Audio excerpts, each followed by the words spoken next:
ମାନଙ୍କର ସେବା କରି ଏ ଦଶରଥପୁର ଅଞ୍ଚଳର ଶତାୟୁ ପୁରୁଷ ଭାବରେ ବିଭିନ୍ନ ସ୍ଥାନରେ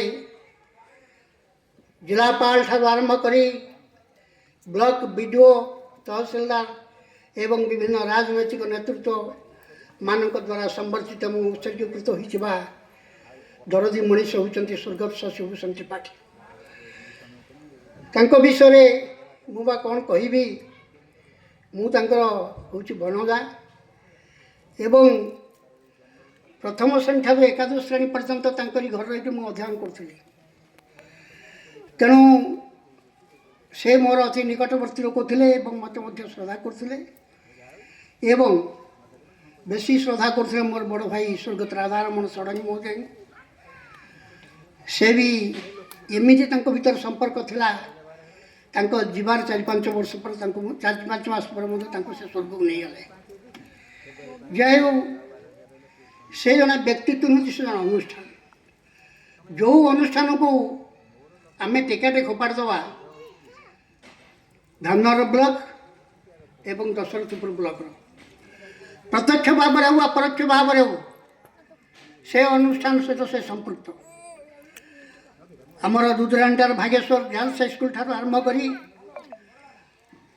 ପ୍ରାଣ ପ୍ରତିଷ୍ଠାତା ଗରିବ ବନ୍ଧୁ ସରକାରୀ ଉଚ୍ଚ ବିଦ୍ୟାଳୟର ପ୍ରାଣ ପ୍ରତିଷ୍ଠାତା ଭାବରେ କୁଁର ସାହି ମଧ୍ୟ ଇଂରାଜୀ ବିଦ୍ୟାଳୟ, ଅର୍ଦ୍ଧାଉଳିଆ ବାଳିକା ବିଦ୍ୟାଳୟ, ଦତ୍ତପୁର ନୀଳକଣ୍ଠେଶ୍ୱର ଉଚ୍ଚ ପ୍ରାଥମିକ ବିଦ୍ୟାଳୟ, ଗୋପୀନାଥ ଜୀଉ ପ୍ରାଥମିକ ହାଇସ୍କୁଲ ଇତ୍ୟାଦି ଯେତେ ବିଦ୍ୟାଳୟ ଅଛି ସବୁ ବିଦ୍ୟାଳୟ ସହିତ ତାଙ୍କର ସମ୍ପୃକ୍ତି ଥିଲା, କାରଣ ସେ ଜଣେ ଅନୁଷ୍ଠାନ ପ୍ରେମୀ।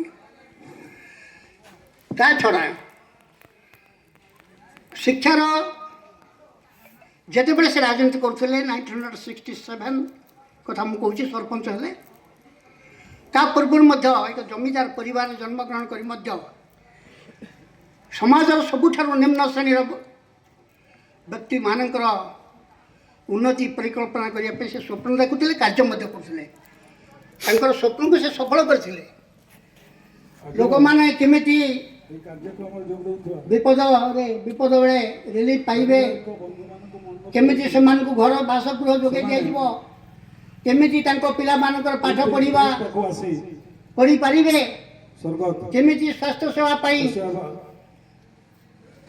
1961 ମସିହାରେ ଯେତେବେଳେ ସମଗ୍ର ବ୍ଲକରେ କ୍ୱଚିତ ମାତୃମଙ୍ଗଳ କେନ୍ଦ୍ର ଥିଲା, ତାହା ହିଁ ସମ୍ଭବ ହୋଇଥିଲା। ସେ ମାତୃମଙ୍ଗଳ କେନ୍ଦ୍ର ସ୍ଥାପନ କରିଥିଲେ ଲୋକମାନଙ୍କର ସେବା ପାଇଁ, ସ୍ୱାସ୍ଥ୍ୟ ସେବା, ଶିକ୍ଷା, ଗମନାଗମନ ହ୍ୱାଟ୍ ନଟ୍ ଯାହା କୁହନ୍ତି କ'ଣ ନାହିଁ, କେଉଁଥିରେ ସେ ତାଙ୍କର ସମ୍ପୃକ୍ତି ନଥିଲା ବା ସେ କାର୍ଯ୍ୟ କରୁନଥିଲେ। ବହୁ ଅଫିସର ମାନଙ୍କୁ ଏ ଅଞ୍ଚଳକୁ ଆଣିକିରି ଏ ଅଞ୍ଚଳର ଦୁରାବସ୍ଥା ବିଷୟରେ ତାଙ୍କୁ ମଧ୍ୟ ସେ ସଚେତନ କରିଥିଲେ। ସେ 102 ବର୍ଷରେ ଆମମାନଙ୍କୁ ଛାଡ଼ି ଚାଲିଗଲେ। ତୁମେ ଜାଣି ଖୁସି ହେବ 101 ବର୍ଷ ପର୍ଯ୍ୟନ୍ତ ତାଙ୍କର ସ୍ମରଣ ଶକ୍ତି ଥିଲା। କୌଣସି ଦିନ କ'ଣ ଘଟିଛି ତାହା ଭଲ ଭାବରେ ସେ କହିପାରୁଥିଲେ।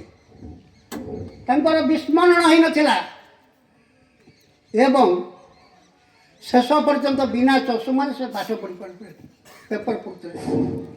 ଗୋଟାଏ ବର୍ଷ ସେ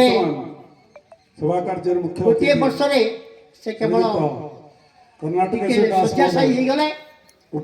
ନହେଲେ ଯେତେବେଳେ ତାଙ୍କର